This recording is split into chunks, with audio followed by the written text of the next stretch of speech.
Diretamente da periferia de São Paulo para Harvard, Tabata Amaral, ativista social, que personalidade curiosa e cheia de brio. Quando criança, já fazia diferença na Vila Missionária, zona sul de São Paulo, quando foi campeã da Olimpíada de Matemática, que abriu as portas para o mundo. E a primeira parada foi Harvard, que a estruturou para hoje, com 24 anos de idade, se tornar uma das mais promissoras candidatas a deputada federal. Agora é com vocês. Mergulhem. E haverá um dia em que eles chegarão perto do belo, este mesmo que as estatísticas quiseram apontar como feio. Eles saberão o que é anseio à flor da pele.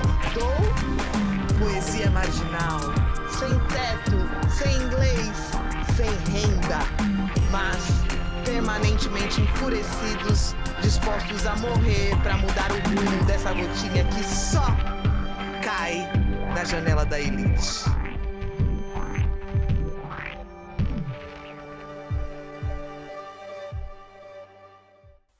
Bem-vindo ao mundo dos raros. Tabata Amaral, muito bem-vinda.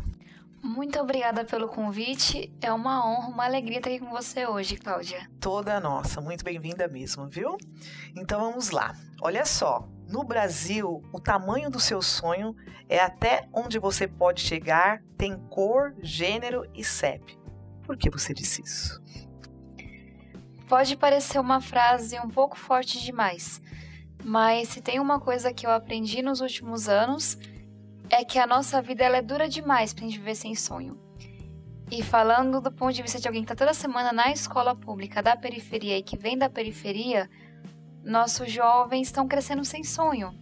E conforme eles vão ficando mais velhos, passando de ano, eles vão abandonando o seu sonho, o seu futuro, sua perspectiva. E acho que esse é o maior crime que a gente comete como sociedade.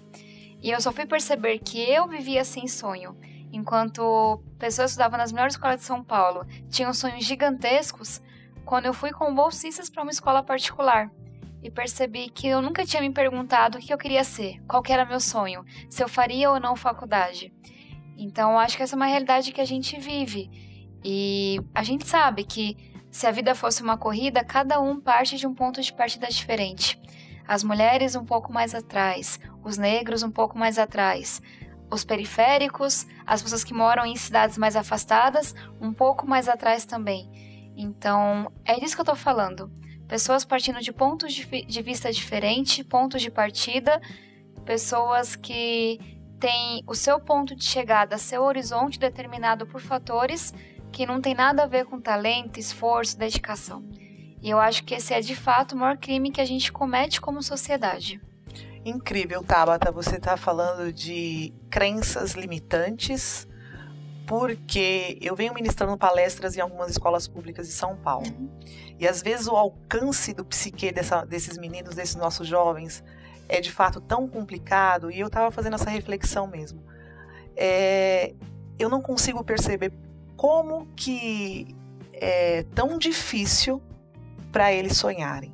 Você acha que isso é dado somente pelo aspecto social, falta de cultura, ou é uma crença que os limitam? Eu acho que são alguns fatores. O primeiro deles tem a ver com a inspiração, com a referência. Eu sempre uso dois exemplos, para ficar um pouco, talvez, mais óbvio. Como que uma criança negra vai sonhar em ser médico, médica, se ela nunca foi atendida por um médico negro? A gente não se imagina em uma posição onde ninguém parecido com a gente já esteve. Como que uma menina vai sonhar em ser cientista se ela só ouve falar de grandes homens cientistas? Então falta referência, falta bons exemplos. Mas mesmo as crianças que conseguem sonhar e furar aquela bolha, porque você vai no primeiro ano, eles estão sonhando em ser médico, advogado, professor, tudo junto. E exatamente, acho que dá. Mas aí vem vindo as barreiras do dia a dia. E você vai ouvindo que pessoas como você só vão até determinado lugar. Que as estatísticas dos jovens de periferia diz isso, aquilo e aquilo. E a mídia refletindo isso. E aquilo vai mexendo com a sua cabeça, não tem referência. Você escuta que você tem limitações. E quando você tenta, tem barreiras reais também. É o preconceito explícito e implícito. São as 4 horas de ônibus para ir e voltar. É o dinheirinho contado no final do mês. São as 8 horas na fila do SUS. Então, o problema tá na referência, tá também nas limitações que colocam aqui dentro e nas limitações físicas.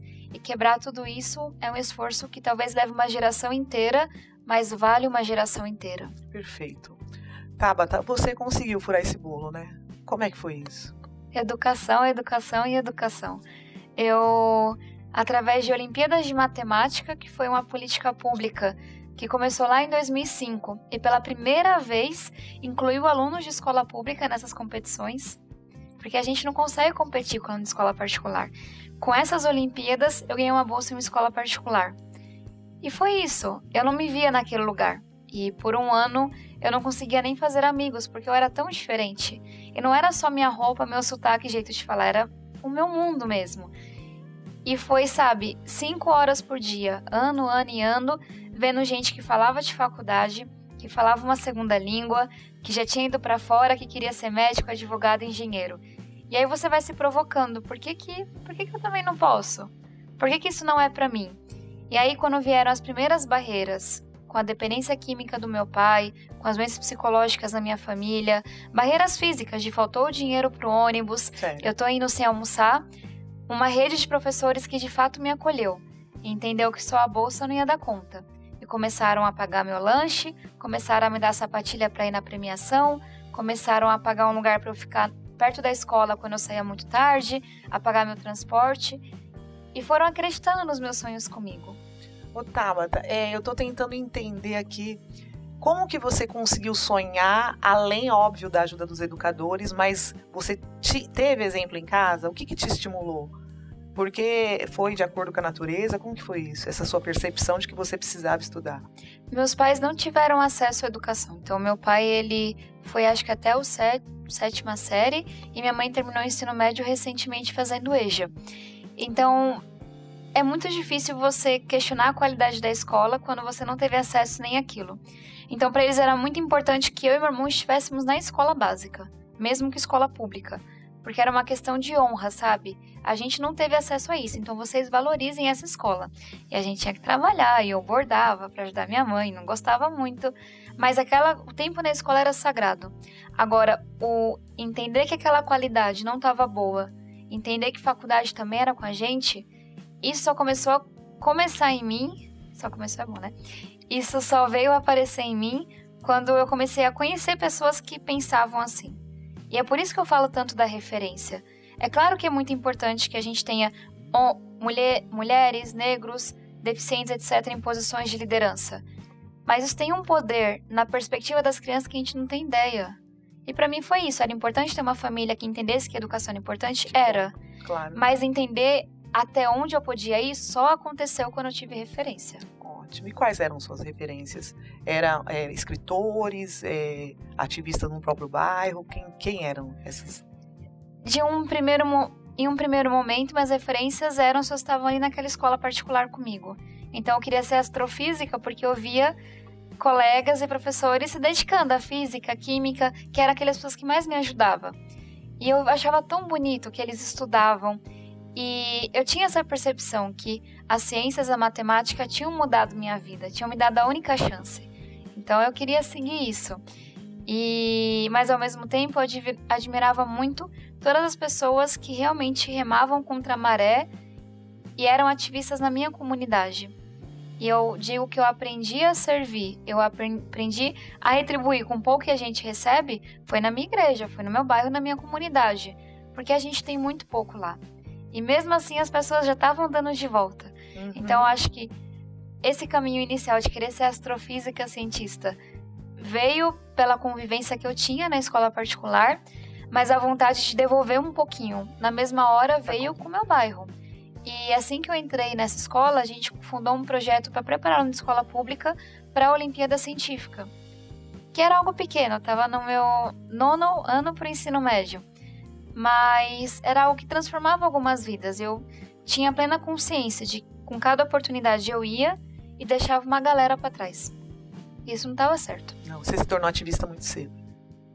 Eu acho que, no mínimo, desde 2009. Eu já trabalhava em retiros e projetos de recuperação de dependentes químicos, que é uma causa que eu carrego por natureza, pela minha vivência, Mas eu só vim fazer a ponte com o poder da educação quando eu tive acesso à educação. Maravilha. O conhecimento liberta, né, Tá? Sim. E a gente só valoriza a educação quando a gente tem acesso a ela. Sem dúvida. Só vai entender a importância. Por isso que é tão difícil mobilizar as pessoas pela educação no Brasil. Porque a nossa população não teve acesso à E educação. não sabe quão importante é, né? A gente vive um país de maioria, onde a maioria dos adultos são analfabetos funcionais. Mas a gente fez essa introdução muito boa para a gente chegar a um determinado ponto. Ativismo cedo e também a educação que te libertou. Também teve os pais que te influenciaram a estudar, os professores e hoje. Mas eu queria falar, antes de chegar agora à candidata, né, deputada federal, eu queria chegar a Harvard. Como foi essa experiência na tua vida, mulher? Você voou alto, hein? Foi uma doideira que só. Trajetória, conta, desde o comecinho, porque tem muitos internautas que gostariam de saber como é que foi isso. Vamos lá, por onde eu começo? Com o sonho de ser astrofísica, ser cientista, eu comecei a me engajar com competições de ciências. E fui para 5 competições mundiais na equipe brasileira. Sempre a única mulher, porque a gente tem muito preconceito ainda de mulheres na ciência e tecnologia. Imagino. Mas imaginem para alguém que nunca tinha andado de avião, ou saído do Brasil e não falava inglês, ir para China, Turquia e Polônia. A cabeça fez assim. E aí eu comecei a sonhar em fazer faculdade nos Estados Unidos, que era mais difícil ainda, porque faltava o inglês, faltava o dinheiro, faltava tudo. Mas eu sou teimosa. E aí eu fui com aquele sonho, fui, consegui uma bolsa de inglês 1 ano antes de fazer o vestibular. Eu sabia que eu não ia aprender inglês, não ia ficar fluente, mas eu coloquei na minha cabeça que eu ia aprender a fazer aquela prova. E aí eu comecei a fazer um simulado por dia. Peraí, deixa eu só fazer um adendo. Você ganhou a bolsa aqui no Brasil pra fazer? Eu ganhei uma bolsa para fazer um cursinho de inglês, que eu tentei por muitos anos conseguir porque eu não tinha como pagar. A bolsa veio 1 ano antes do vestibular, certinho. E aí Você se dedicava bastante ao inglês. eu tinha 1 ano. E muita gente dizia, Tabata, veio tarde demais, faz faculdade aqui, não vai dar certo. E eu não, sabe, veio tarde demais, mas veio. Eu tenho 1 ano, então eu vou aprender a fazer essa prova, mesmo que eu não aprenda inglês. Eu, de fato, não aprendi inglês, eu aprendi a fazer aquela prova. Foi específico pra prova? Foi. Era simulado, sem entender nada no começo e acertando um pouco no final. E os professores estimulando? Principalmente os meus professores de física, química, astronomia, que sonhavam muito comigo, muito mesmo. E aí eu fiz as provas, não passei na primeira vez, fiz de novo, tirei a nota mínima e resolvi mandar. E aí, questionando um pouco o nosso vestibular, o vestibular americano ele é diferente do nosso. Ele não é uma foto do aluno que não pergunta se você está se sentindo bem, não pergunta se a escola foi boa e não está nem aí para os projetos maravilhosos que você tem fora da sala de aula. Já o vestibular americano é um vídeo que inclui tudo isso. Os extracurriculares. Aham, Você tinha e as feito redações. E eu comecei a contar. Vivência também no social, na periferia, contou? Tudo isso. E eu falei dos projetos que eu tinha na Vila Missionária, na minha comunidade. Eu falei dos meus sonhos, falei das dificuldades. Falei da luta que a gente travava junto com meu pai. E eu falei, não, se eles realmente olham de onde você saiu e até onde você chegou, talvez eu tenha chance. Intercâmbio social também, né? Sim, e eu acho que isso que é o mais legal de lá. É um vestibular muito mais justo que o nosso. E que por ser mais justo, eu acho que traz uma riqueza de experiências muito mais ampla. Multidisciplinar, né? Sim, isso é demais. Eu falei, não, vou mandar, mandei. Até que meses depois eu recebi a notícia de que tinha ganho bolsa em 6 faculdades americanas. Como que você se sentiu? Eu não acreditava, não. Eu sempre conto algo que pode parecer engraçado, mas acho que fala muito do quanto a gente demora a acreditar nos sonhos. Eu liguei para Harvard para perguntar se era trote. Entrei na história da faculdade como a única pessoa a fazer isso. Não era trote. Olha isso. Né, causando, como Sim. sempre. E eu lembro de ter ligado para os meus pais. Minha mãe também não acreditava. E meu pai dizer que sempre soube que aquilo aconteceria. Que eu deveria acreditar mais nos meus sonhos. E em você. E eu ainda tô nesse aprendizado. Como era a sua autoestima antes e agora, depois de Harvard? Minha vida passou por uma grande transformação nesses últimos 6 anos e meio, desde que eu fui fazer faculdade. E no primeiro ano, eu realmente acreditei que aquele lugar não era pra mim. E eu demorei muito a tomar a decisão de ir, porque eu achava que ter perdido meu pai assim que eu ganhei a bolsa em Harvard era uma mensagem da vida para me colocar no meu lugar, para dizer que algumas coisas não eram para pessoas como a gente e que eu tava realmente, sabe, dando um passo maior do que a perna e sendo metida besta. E eu só fui porque meus professores me mostraram que se eu não fosse, talvez levasse um bom tempo para mais alguém que viesse do mesmo lugar que eu vinha ter aquela oportunidade. E que eu tinha que ir, mesmo que eu odiasse, que eu fosse mal e não desse conta. Eu fui no primeiro ano, em 2012, tendo certeza que o lugar não era para mim. E demorei 1 ano para aprender inglês e trabalhei a faculdade inteira como babá, recepcionista, etc. E quais foram? Quando você chegou em Harvard, eu imagino, sem falar inglês, com os acadêmicos que não eram a sua vivência, como é que foi isso? Olha, eu não consigo nem imaginar, na verdade. Eu lembro que eu cheguei e na primeira reunião não entendia nada. E um amigo da Guatemala traduzia as coisas para mim. E eu comecei estudando astrofísica e pegando as aulas mais de matemática, que dava para eu entender um pouco. E eu lembro de pensar que eu nunca vou aprender essa língua. Nunca. Porque não entrava na cabeça e você não consegue fazer amigos também. E ao longo do primeiro ano, eu fui encontrando pessoas que realmente me acolheram. Que não eram americanos, europeus, nem brasileiros. Eram amigos da América Latina, da Índia, da África, que de certa forma, mesmo vindo de outros lados do mundo, sabia do lugar de onde eu vinha. E foram me ensinando inglês, tanto que meu inglês tem um sotaque indiano, que é algo um pouco diferente. E foi a primeira vez que eu contei a minha história. Porque eu tinha muita vergonha do lugar de onde eu vinha, não da periferia, mas os problemas que a gente enfrentava. Eu me sentia a pessoa estranha, que era muito séria, que tinha que trabalhar para ajudar em casa, que tinha lutado muito.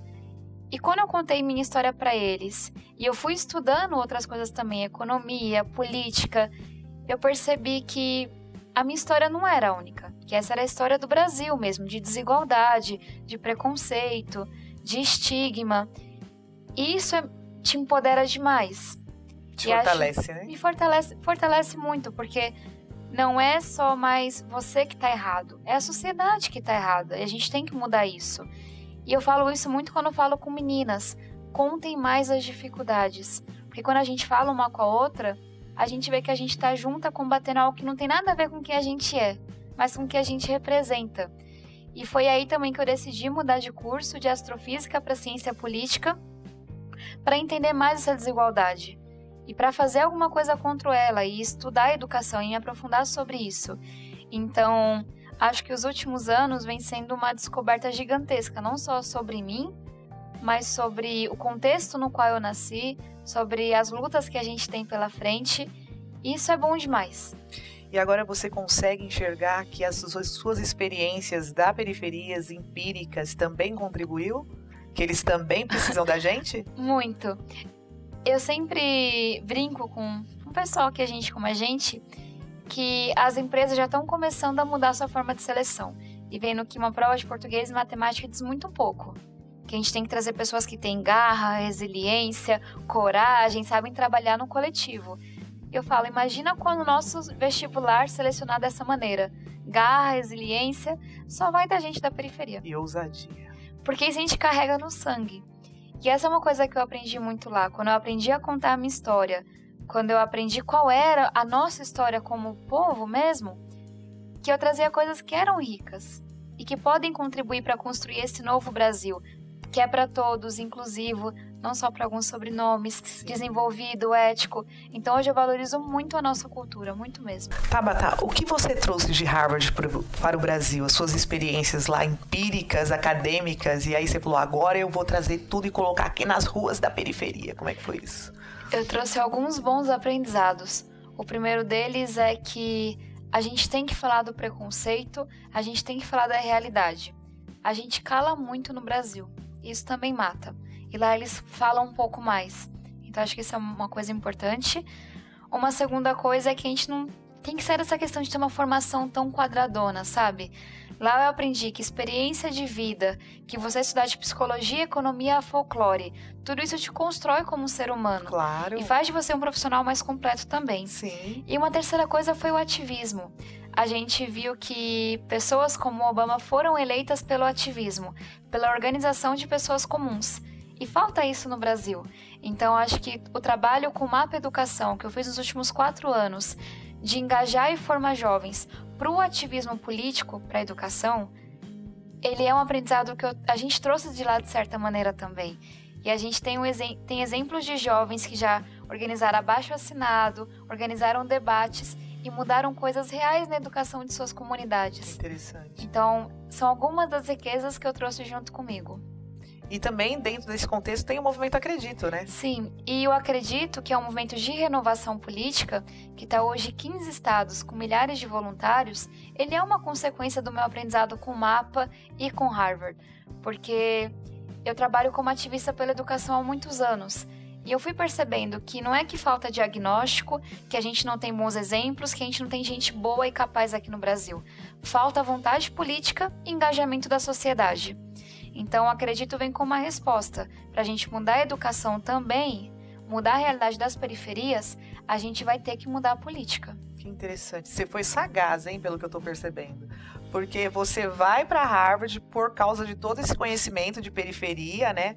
Essa experiência de rua, que foi um dos paralelos que te levou. Com certeza. E aí você traz também. Tu é esperta, hein?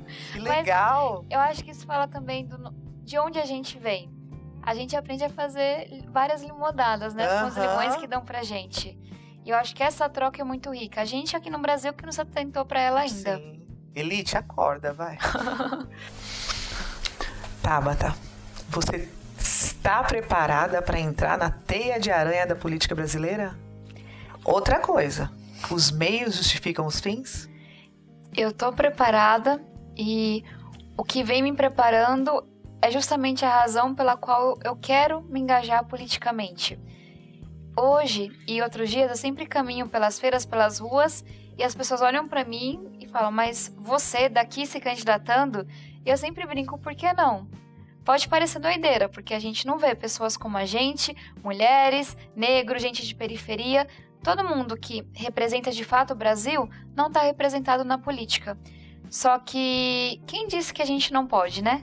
Não é só porque poucas pessoas foram que a gente não pode ir lá e fazer diferente. Claro. Então, a experiência de vida que eu tive, com suas dificuldades e oportunidades, a garra que eu aprendi a ter, querendo ou não, a resiliência, tudo isso foi me mostrando que a política é o caminho, que não dá pra gente jogar a toalha e todo mundo pra Miami, porque não cabe o Brasil em Miami. A gente tem que mudar isso que a gente tá vivendo.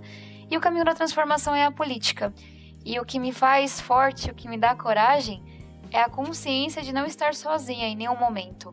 O trabalho com o Mapa, com Acredito, o meu ativismo, a minha faculdade, só foram possíveis porque eram sonhos que muitas pessoas sonharam e construíram. E a minha candidatura é a mesma coisa.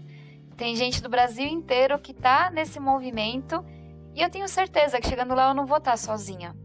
Vai ser um grupo talvez pequeno, mas de resistência, que vai questionar, que vai trabalhar de verdade, que vai estar conectado com as pessoas. E eu tenho certeza que os fins não justificam os meios. Porque sempre que me perguntam, mas você não vai se corromper? Eu digo, não, a corrupção começa muito antes. Ela começa no que te leva à política, e eu saí de uma rádio, saí de uma empresa, abandonei a liderança de movimentos, que pode parecer ainda mais doideira, por acreditar que a política transforma. Não porque eu queria poder ou dinheiro, porque não faria nem sentido. E na campanha você vê a corrupção também. Fazer campanha do jeito certo, sem caixa 2, respeitando o teto, com as pessoas, sem comprar liderança, dá mais trabalho. E você é um ETzinho, né, que sai alguns quilômetros ali atrás nessa competição. Mas é o que me levou à política. E é também as práticas que a gente tem agora na campanha que me fazem ter certeza que isso vai continuar no mandato. Perfeito. Tabata, por que eu tenho que votar na Tabata Amaral? Eu vou responder um pouco diferente. Por que a gente tem que votar em gente como a gente? E não em pessoas que estão aí há 20 anos, com neto, bisneto, filho e etc. Porque se essas pessoas não nos representaram de verdade até agora, por que a gente acha que a mudança vai vir do mesmo?